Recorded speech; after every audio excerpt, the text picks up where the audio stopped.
사무엘상 16장 1절에서 13절 말씀입니다. 여호와께서 사무엘에게 이르시되 내가 이미 사울을 버려 이스라엘 왕이 되지 못하게 하였거늘 내가 그를 위하여 언제까지 슬퍼하겠느냐. 너는 기름을 뿔에 채워가지고 가라. 내가 너를 베들레헴 사람 이새에게로 보내리니 이는 내가 그 아들 중에서 한 왕을 예선하였음이니라. 사무엘이 가로되 내가 어찌 갈 수 있으리까. 사울이 들으면 나를 죽이리이다. 여호와께서 가라사대 너는 암송아지를 끌고 가서 말하기를 내가 여호와께 제사를 드리러 왔다 하고 이새를 제사에 정하라. 내가 너의 행할 일을 가르치리니 내가 내게 알게 하는 자에게 나를 위하여 기름을 부을지니라. 사무엘이 여호와의 말씀대로 행하여 베들레헴에 이름에 성읍 장로들이 떨며 그를 영접하여 가로되 평강을 위하여 오시니까. 가로되 평강을 위함이니라. 내가 여호와께 제사하러 왔으니 스스로 성결케 하고 와서 나와 함께 제사하자 하고 이새와 그 아들들을 성결케 하고 제사에 정하니라. 그들이 오매 사무엘이 엘리압을 보고 마음에 이르기를 여호와의 기름 부으실 자가 과연 그 앞에 있도다 하였더니 여호와께서 사무엘에게 이르시되 그 용모와 신장을 보지 말라. 내가 이미 그를 버렸노라. 나의 보는 것은 사람과 같지 아니하니 사람은 외모를 보거니와 나 여호와는 중심을 보느니라. 이새가 아비나답을 불러 사무엘의 앞을 지나가게 하며 사무엘이 가로되 이도 여호와께서 택하지 아니하셨느니라. 이새가 산마로 지나가게 하며 사무엘이 가로되 이도 여호와께서 택하지 아니하셨느니라. 이새가 그 아들 7으로 다 사무엘 앞을 지나게 하나 사무엘이 이새에게 이르되 여호와께서 이들을 택하지 아니하셨느니라 하고 또 이새에게 이르되 내 아들들이 다 여기 있느냐. 이새가 가로되 아직 말째가 남았는데 그가 양을 지키나이다. 사무엘이 이새에게 이르되 보내어 그를 데려오라. 그가 여기 오기까지는 우리가 식사 자리에 앉지 아니하겠노라. 이에 보내어 그를 데려오매 그의 빛이 붉고 눈이 빼어나고 얼굴이 아름답더라. 여호와께서 가라사대 이가 그니 일어나 기름을 부으라. 사무엘이 기름불을 취하여 그 형제 중에서 그에게 부었더니 이날 이후로 다윗이 여호와의 신에 크게 감동되니라.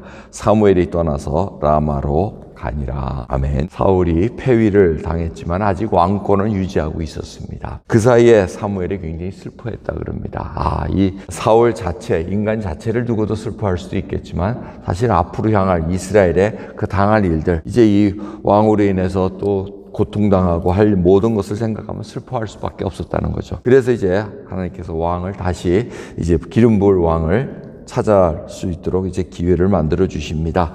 그런데 이 사무엘이 좀 두렵다는 겁니다. 아니, 왕을 선택하러 가면은 사무엘이 듣고는 이거 다 죽일 거 아닙니까? 저도 죽이겠습니다. 이렇게 얘기하니까 그 이유는 역모를 일으키니까 사울 왕의 그 악함으로 인해서 분명히 그러한 일을 행할 거라는 것입니다. 그래서 하나님께서 알려주십니다. 제사를 지내러 지금 이새 베들레헴으로 가라 하고 이새의 아들들을 다 청해라 이렇게 얘기합니다. 그러면 이새 하면은 누가 떠오릅니까? 바로 보아스와 룻입니다. 이미 이새의 아버지였던 오벳을 낳게 하고 오벳을 통해서 이새가 태어나고 이새를 통해서 또 다윗이 태어나는 그 라인을 보여주십니다. 벌써 하나님께서는 이 일을 통해서 하나님의 택하신 자들을 선택하고 가신다는 것을 우리가 깨달을 수가 있습니다. 그럼 한 생명이 태어나고 자라나고 말씀하셔서 양육받고 하는 것은 우연한 일이 아니라는 걸 우리가 꼭 기억해야 됩니다. 하나님께서 뭔가 섭리가 있시고 그 인생을 통해서 하나님이 드러나실 일들이 있다는 것을 깨닫게 합니다.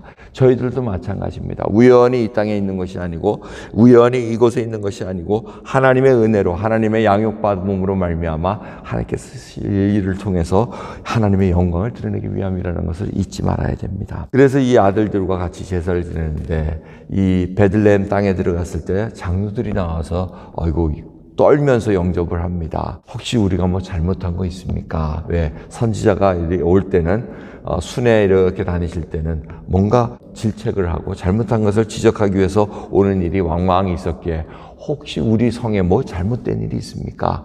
이 사무엘이 존경받는 인물이기 때문에 그러한 일을 얘기합니다. 하지만 사무엘이 안심시킵니다. 우리 제사 지내고 하나님께 제사 지내고 이새와 그 아들들도 다 청해라 이렇게 얘기합니다. 그래서 7 아들들이 오고 8번째 다윗은 못 옵니다. 그 이유는 제사에 참여하기 위해서는 20살 이상이 돼야지 참여할 수가 있습니다.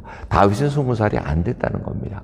그래서 참여할 수 없었고 목동으로서 지금 자기 집안에 나라의 양들을 지키고 있었다는 것을 알려주고 있습니다. 어쩌면 보아스를 통해서 이루어졌던 그 베들레헴의 그 기업은 계속해서 왕성했던 것 같습니다. 그러니까 잘 하나님께서 맡겨주신 기업들을 잘 감당했다는 것으로 우리가 추측해 볼 수가 있습니다. 그러면서 이 다윗이 이 목동 일을 감당했다는 것은 이제 목자의 일을 감당할 수 있는 것을 암시적으로 보여주는 것을 알 수가 있습니다. 그래서 이제 아무도 사무엘이 볼 때는 장남이 제일 마음에 들었던 것 같습니다. 장남이 탁 나니까 용모와 신장이 장대하고 이거는 사울 버금가는 그러한 용모를 가졌던 모양입니다. 그러니까 이게 왕감이다 하고 했는데 하나님 뭐라 그럽니까? 아주 그냥 첫마디로 나 그거 뽑지 않았어? 사람은 외모를 보거니와 나 여호와는 중심을 보느니라고 말씀하십니다. 그럼 오늘 말씀을 통해서 저희들이 한번 살펴봐야 될 것은 우리는 사무엘과 같은 그런 틀에 붙잡혀 있지는 않은가? 왕 하면은 키가 커야 되고 힘도 세야 되고 이게 다 인간이 세우는 기준 속에서 겁니다. 하지만 하나님은 외모를 보지 않는다고 말씀하십니다. 그 여호와는 중심을 보느니라. 마음의 숨은 동기들을 보신다는 겁니다. 참 이게 무서운 얘기입니다. 그래서 하나님 앞에 율법으로 구원 얻을 자는 아무도 없다는 겁니다. 형제를 욕하면 이미 살인이 한 자요. 마음으로 음행을 품어서 이미 간음한 자요.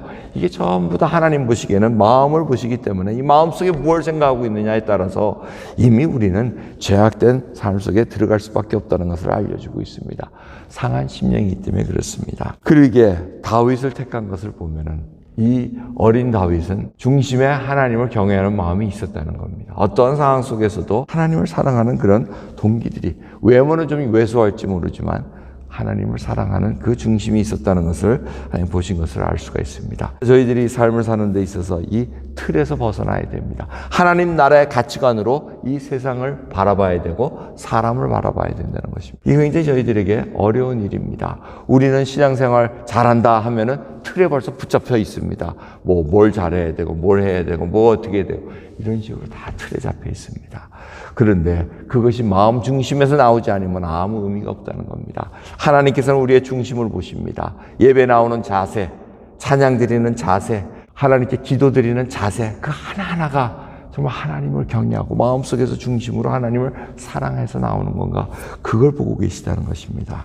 그러기에 저희들 그 틀에서 혹시 내가 신앙생활 하는데 암암리에 사람들이 지어준 그 기준과 틀에 의해서 생활하고 있지 않는가 한번 살펴봐야 될 것 같습니다.